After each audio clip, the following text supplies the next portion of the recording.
इस वीडियो में मैं 8 मोस्ट एक्सपेक्टेड क्वेश्चंस लाया हूं और ये क्वेश्चंस एग्जाम्स में आने की पूरी प्रोबेबिलिटी रखते हैं। इन क्वेश्चंस को रैंडमली किसी भी बुक से नहीं ले लिया है, ये पूरे PYQs के ट्रेंड एनालिसिस करने के बाद इन्हें शॉर्टलिस्ट किया है। तो इस वीडियो को बिल्कुल भी स्किप मत करना।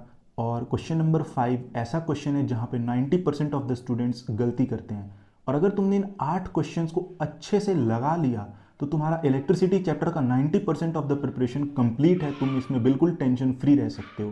तो चलो वीडियो में आगे बढ़ते हैं।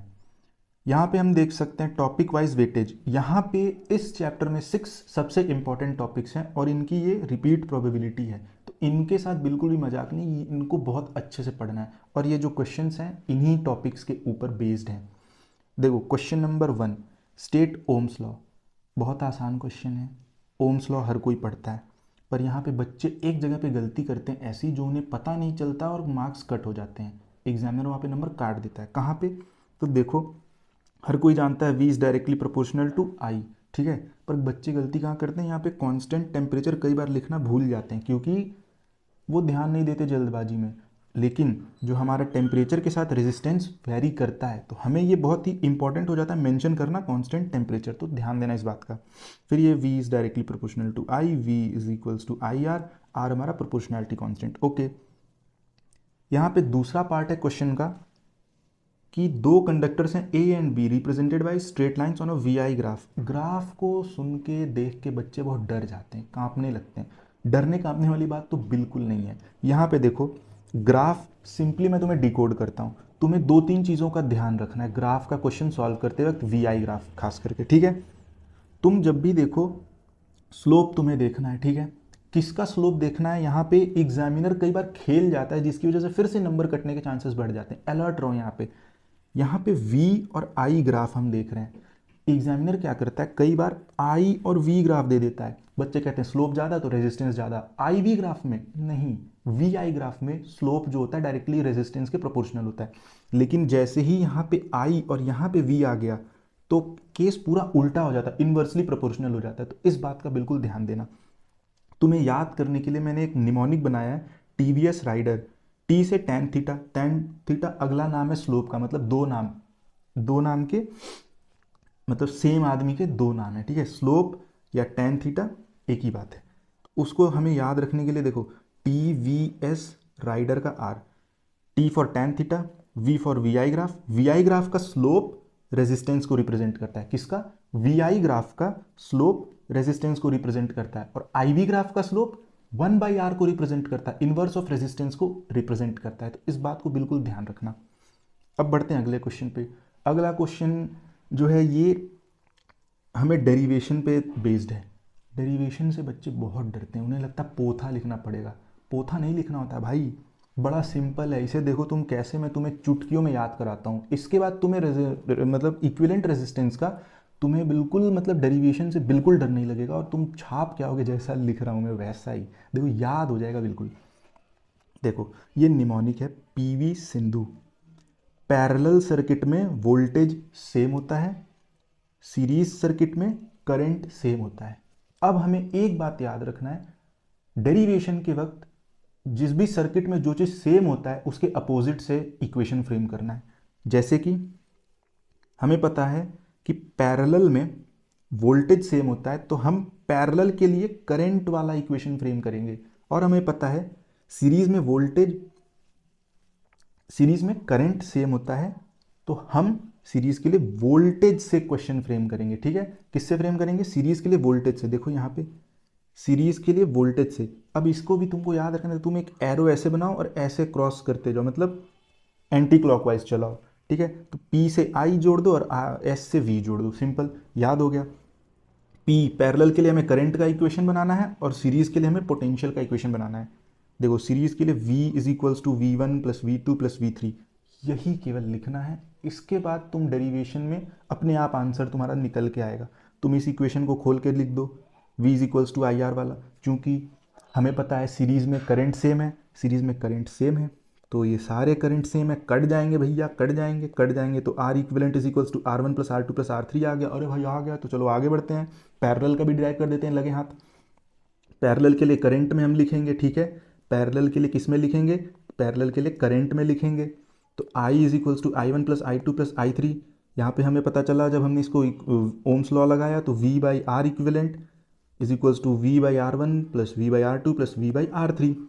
फिर हमें दिख रहा है अरे वी कॉमन है, कट जाएगा, यहाँ से वी कट गया, one by R equivalent is equals to one by R one plus one by R two plus one by R three. हा मज़ा आ गया। आगे बढ़ते हैं। थर्ड क्वेश्चन सबसे सिंपल, देखो ये उन्हीं दो क्वेश्चंस को मिला के ऐसे फ्रेम कर दिया गया। ओम्स लॉ और इक्विवेलेंट रेजिस्टेंस का हमारा कॉन्सेप्ट यहाँ पे यूज़ हो रहा है। दो रेजिस्टेंस हैं 6 एंड 12 ओम, बैटरी 12 वोल्ट की, ठीक है। हमें पता क्या करना है, इक्विवेलेंट रेजिस्टेंस, टोटल करंट और calculate the current flowing through each resistor. यानी इनका इक्विवेलेंट रेजिस्टेंस, एक बार हमें यहाँ टोटल करंट पता करना और एक बार हमें ये इंडिविजुअल करंट पता करना है, ठीक है। चलो करते हैं। गिवन R1 R2 V हमें गिवन है। अच्छा यहाँ से एक चीज़ देखो, आंसर से ही नहीं मतलब होता है, आंसर का प्रेजेंटेशन भी ब्यूटीफुल होना चाहिए, तभी एग्जामिनर तुम्हें अच्छे मार्क्स देगा खुश होके। एग्जामिनर के मुंह में हलवा दे दो, समझे, मतलब इतना वो खुश हो जाए, खुश होके तुम्हें नंबर पे नंबर दे दे, दो चार गलती उसमें रहे वो भी इग्नोर कर दे। तुम्हें अच्छे से लिखना है, प्रेजेंटेशन बहुत मैटर करता है, ठीक है। गिवन, ठीक है। फिर लिखेंगे टू फाइंड, क्या क्या फाइंड करना, आर इक्विवेलेंट, फिर करंट इसका और एक बार करंट इस रेजिस्टर का, ठीक है। फॉर्मूला पैरेलल का लगाएंगे क्योंकि सर्किट भी पैरेलल है, सीरीज लगा देंगे गलत हो जाएगा। हमने यहाँ पे फॉर्मूला लगाया, आर इक्विवेलेंट आया 4 ओम, ओम्स लॉ लगाए, करंट पता करना है हमें टोटल का। जब हमें टोटल रेजिस्टेंस पता है, टोटल पोटेंशियल पता है, तो टोटल करंट भी आ जाएगा जो कि आया है 3 एम्पियर। इंडिविजुअल के लिए हम ओम्स लॉ लगा देंगे, I one is equals to V by R one, तो वहाँ से 2 एम्पियर इसमें जा रहा है और 1 एम्पियर इसमें आ रहा है, आंसर आ गया है। तुम इसे देख सकते हो, पीडीएफ में दे दूंगा, डाउनलोड करके देख लेना। अब हम देखते हैं क्वेश्चन नंबर 4। अरे भाई जूल भैया, जूल आपका बहुत लंबा है, चूल, चूल मतलब बाल, मजाक कर रहा था।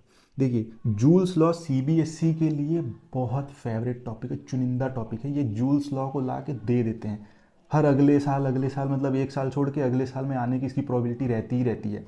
अब देखो यहाँ पे कह क्या रहा है, स्टेट करना है जूल्स लॉ और उसके 2 प्रैक्टिकल एप्लीकेशंस देने हैं। तो देखो हम क्या करते हैं, जूल्स लॉ हमें पता है H is equals to I square R T, इसी को हमें वर्ड के फॉर्म में लिख देना है, ठीक है। आई स्क्वायर आर टी को वर्ड के फॉर्म में लिखे तो directly proportional to square of current, resistance and time, simple. इसकी एप्लीकेशन, हा ठंडी में बहुत काम आ रहा है इस समय, ये केतली, इलेक्ट्रिक हीटर, और ये तो देखे हुए तुम्हें बहुत समय हो गया होगा, नहाए तो हो नहीं फूहड़, जाओ नहाओ, मजाक करो, नहाते हो, बहुत अच्छी बात है, मुझसे भी बढ़िया हो तुम तो। अब देखो यहाँ पे ये 2 एप्लीकेशन हो गए, हीटिंग इफेक्ट पे चलते हैं। जैसे ही मेटल गर्म होता है तो इसके अंदर की चीज़ें भी गर्म होने लगती हैं। अब हम देखते हैं इसका अगला एस्पेक्ट इस क्वेश्चन का। हमें यहाँ पे एक इलेक्ट्रिक हीटर दिया है, वाह वाह, 10 ओम उसका रेजिस्टेंस है और वोल्टेज सप्लाई इसको 220 वोल्ट में जोड़ दिए जाके। Calculate the current flowing through the heater. अच्छा हीटर में कितना करंट, तो उंगली से टच करके देख लें, नहीं भैया चिपक लेगा, ख़त्म कहानी, फिर एग्ज़ाम देना अगले महीने। Find the heat produced in 5 minute, अच्छा, और state one reason why the heating element of an electric iron is made of nichrome. अच्छा नाइक्रोम की जगह कुछ और लेते तो क्या होता, आओ देखते हैं। नाइक्रोम एक अलॉय है और अलॉय की एक प्रॉपर्टी होती है कि ये इनका मेल्टिंग पॉइंट हाई होता है। क्या होता है, मेल्टिंग पॉइंट हाई होता है, जिसकी वजह से ये ज़्यादा टेम्परेचर को विदस्टैंड कर सकते हैं, झेल सकते हैं, और इनका रेजिस्टिविटी भी हाई होता है, यानी ये ज़्यादा रेजिस्टेंस झेलते हैं, ठीक है, इनके अंदर ज़्यादा रेजिस्टेंस होता है। अब हमें ये पता चलेगा कि नाइक्रोम क्यों लेते हैं, क्योंकि ये पिघलते नहीं हैं और इनकी रेजिस्टेंस ज़्यादा है, तो रीज़न में ये लिख देना। एनसीईआरटी में भी एज इट इज़ दिया है, देखो यहाँ पे, इसको चेपना नहीं है, अपने वर्ड्स में लिख देना, सिंपल।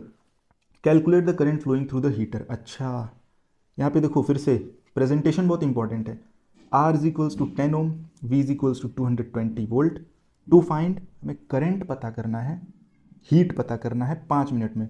अब बच्चे यहाँ पे बहुत बड़ी गलती करते हैं, क्या करते हैं कि वो 5 मिनट को टाइम जब हीट निकालना रहता है तो टाइम को, आई स्क्वायर आर टी, टाइम को ना सेकेंड में रखने की जगह मिनट में रख देते हैं और पूरा का पूरा आंसर उनका गलत हो जाता है। वो कहते हैं मैंने फॉर्मूला सही लगाया, वैल्यू सही रखी, सब कुछ अच्छे से किया, कैलकुलेशन अच्छा किया, नंबर क्यों काट दिया। हाँ भैया, नंबर इसलिए कटा है कि तुमने यूनिट गलत रख दी, सेकंड में रखना था मिनट में रख दिए तो गलत आ जाएगा ना यार। अब देखो आई का formula V by R Ohm's law से 22 एम्पियर का करंट है, ठीक है, पहला हो गया, करंट पता चल गया। H यानी हीट, हीट का एक और फॉर्मूला होता है H is equals to VIT। तुमको जो सिंपल लगे जिस क्वेश्चन में उसको यूज़ करना, ये कोई हार्ड एंड फास्ट रूल नहीं है कि I2RT ही होता है, दोनों फॉर्मूला यूज़ कर सकते हैं। अब हमने यहाँ पे यूज़ किया और हमें हमारा हीट मिला 1.452 इंटू 10⁶ जूल। हाँ याद रखना कि इसे यूनिट, हमेशा क्वेश्चन का जब आंसर लिखो तो उसका यूनिट मेंशन कर देना, यूनिट नहीं लिखने पे भी ना नंबर कट जाते हैं कई बार, एग्जामिनर ख़राब मूड में झगड़ा करके आया घर से, नंबर काट के चला जाएगा। हमें ऐसा कोई रिस्क नहीं लेना है, क्योंकि अगर तुम लिखे रहोगे नंबर कटा रहेगा तो तुम उस पर RTI फाइल कर सकते हो, तो तुम्हें पता चल जाएगा कि हाँ तुम्हें तुम्हारे हक के नंबर मिले हैं कि नहीं मिले हैं। अपने तरफ से कोई गलती नहीं करनी है। अब देखो यहाँ पे फॉर्मूला शीट, फटाफट से फॉर्मूलाज रिवाइज करते हैं। I is equals to Q by T, V is equals to W by Q, V is equals to I R is equals to rho L by A, resistivity का formula. Series combination हमें अभी पढ़ा, हमने ये भी हमने अभी पढ़ा। हाँ एक हीट का एक और फॉर्मूला होता है पावर इनटू टाइम। कैसे? क्योंकि energy is equals to power into time, तो हीट भी तो एक फॉर्म ऑफ एनर्जी है, तो energy is power into time, तो heat is power into time. H is equals to I2RT VIT, Vellore Institute of Technology नहीं है, ऐसा नहीं है ये फॉर्मूला भैया। P is equals to VI is equals to V² by R. अच्छा चलिए आगे बढ़ते हैं। अरे आ गया वही क्वेश्चन जिसमें 90% लोग फेल होते हैं। देखिए गलती कहाँ होती है उसको समझते हैं पहले, क्वेश्चन का है उससे पहले उसको समझ लेते हैं। A wire of resistance 4 ohm is stretched to double its original length। Wire को खींचे हैं, काटे नहीं हैं, यहीं पे गलती होती है बच्चों से। वो क्या करते हैं, वो इस एस्पेक्ट को नेग्लेक्ट कर देते हैं कि जब हम किसी चीज़ को खींचते हैं तो उसका वॉल्यूम सेम रहता है, जिसकी वजह से एरिया कम हो जाता है। लेंथ बढ़ाने पे एक चीज़ अगर बढ़ रही है तो दूसरी चीज़ घट जाती है, क्योंकि हमने स्ट्रेच किया, काटा नहीं है। तो स्ट्रेच करने पे वॉल्यूम जो है सेम रहता है, एरिया कम हो जाता है। कितना कम होता है? इनिशियल वॉल्यूम और फाइनल वॉल्यूम को सेम रखेंगे क्योंकि वॉल्यूम तो कम हुआ नहीं है। एरिया इंटू लेंथ होता है वॉल्यूम, नया एरिया इंटू लेंथ, तो हमें मिलता है कि A डैश नया एरिया जो है पिछले एरिया का आधा आया है। तो जब हम इसको प्लेस करते हैं फॉर्मूला में तो देखिए कैसे होता है answer. Given R is equals to 4 ohm given था, हमें पता क्या करना था, नया रेजिस्टेंस जब हमने खींच दिया वायर को तो नया रेजिस्टेंस क्या आया, लेंथ क्या हो गया था नया 2L, एरिया क्या हो गया था A/2, पहले कितना था L और A। अब देखिए इस फॉर्मूला में जब हम पुट करेंगे, हम मान लेते हैं 4 ओम जो था वो रो L बाई A है, R डैश क्या हो जाएगा, R डैश हो जाएगा रो 2L बाई A/2, ये 2 जो है ऊपर आएगा, रो 2L इंटू 2/A। यहाँ से हम देखते हैं R dash is equals to rho L by A into 4। ये देखा देखा लग रहा है ना, rho L by A, rho L by A, rho L by, ओ ये तो R है, यानी R dash is equals to 4R, R dash is equals to 16R, क्योंकि एक R का वैल्यू कितना था 4 ओम था, R बराबर 4 ओम, तो 4 गुणे 4 16 ओम आंसर आ गया। अब हम देखते हैं इसका अगला एस्पेक्ट इसी क्वेश्चन में जो है, if the wire is connected to a constant voltage source of 12 volt, calculate the ratio of current before and after stretching. ध्यान दीजिएगा, यहाँ पे बच्चे बहुत बार फंस जाते हैं, वो बिफोर एंड आफ्टर को आफ्टर एंड बिफोर का रेशियो लिख के आते हैं, फिर घर पे कहते हैं हम तो आंसर सही लिखे थे, 1:8 माने 8:1 ही तो होता है। नहीं, 1:8 और 8:1 दोनों में आसमान ज़मीन, मतलब ज़मीन आसमान का अंतर होता है। तो ध्यान से समझिए, इस बात का ध्यान जरूर दीजिएगा कि जब भी रेशियो जिस हिसाब से पूछा है उसी हिसाब से लिखना है, यानी B/A before versus after. Ohm's law लगाएंगे, आंसर पाएंगे। हमें I चाहिए बिफोर एंड I चाहिए आफ्टर। I बिफोर हो जाएगा V बाई रेजिस्टेंस जो कि पहले था, यानी 12/4 यानी 3 एम्पियर। I आफ्टर यानी करंट आफ्टर कितना है, बाद में करंट कितना है, खींचने के बाद कितना है, V बाई R आफ्टर यानी रेजिस्टेंस जो खींचने के बाद हुआ, 12/16 यानी 0.75 एम्पियर।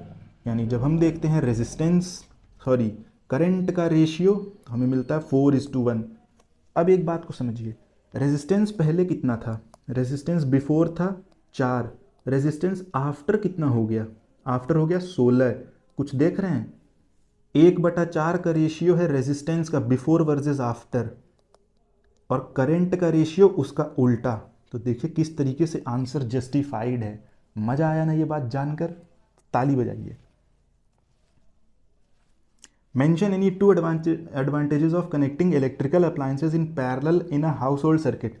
अच्छा, पैरेलल में क्यों कनेक्ट करते हैं पहले ये जान लेते हैं, उससे पहले कि सीरीज़ में करते तो क्या होता। मज़ा आएगा जान के। देखिए सीरीज़ में जब जोड़ते, हमने टीवी जोड़ा, फैन जोड़ा, एसी जोड़ा, पीसी जोड़ा। अब हम पीसी पे कर रहे थे मस्त एकदम तगड़ी वाली गेमिंग, एसी चला हुआ था, हमें लग रही थी ठंडी। अब ठंडी लग रही है, हमने सोचा एसी को बंद कर दें। फिर जब बंद करके आए एसी तो देख रहे हैं हमारा पीसी भी बंद हो गया। गेमिंग पे इतना बढ़िया किल मारे थे, सब खत्म। खत्म भैया। अरे तो क्यों ऐसा हुआ? देखो सर्किट जो था ना यहीं से टूट गया, एसी वाले से ही सर्किट एकदम टूट गया, तो आगे भी करंट बिल्कुल नहीं आ रहा था, जिसकी वजह से हमारा पीसी जो था अचानक से बंद हो गया। इस प्रॉब्लम से बचने के लिए हमने क्या किया, अपने घर में जब वायरिंग कराई तो पैरेलल में वायरिंग करा दी। ठीक है, अब जब हमें एसी बंद करना था तो हम सिर्फ एसी बंद करते थे, हमारा पीसी चलते रहता था और तगड़े किल ले जाते थे। और जब हमें टीवी बंद करना होता था, फैन बंद करना होता था, अलग अलग हम बंद कर सकते थे, ऑन कर सकते थे। तो सबसे बड़ा एडवांटेज ये हुआ कि एक अप्लायंस अगर स्विच ऑन है तो दूसरा वाला उससे अफेक्ट नहीं होगा।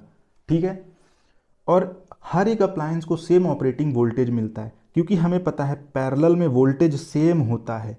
इसको भी उतना ही वोल्ट मिलेगा, इसको भी उतना ही वोल्ट मिलेगा, इसको भी उतना ही वोल्ट मिलेगा, इसको भी उतना ही वोल्ट मिलेगा।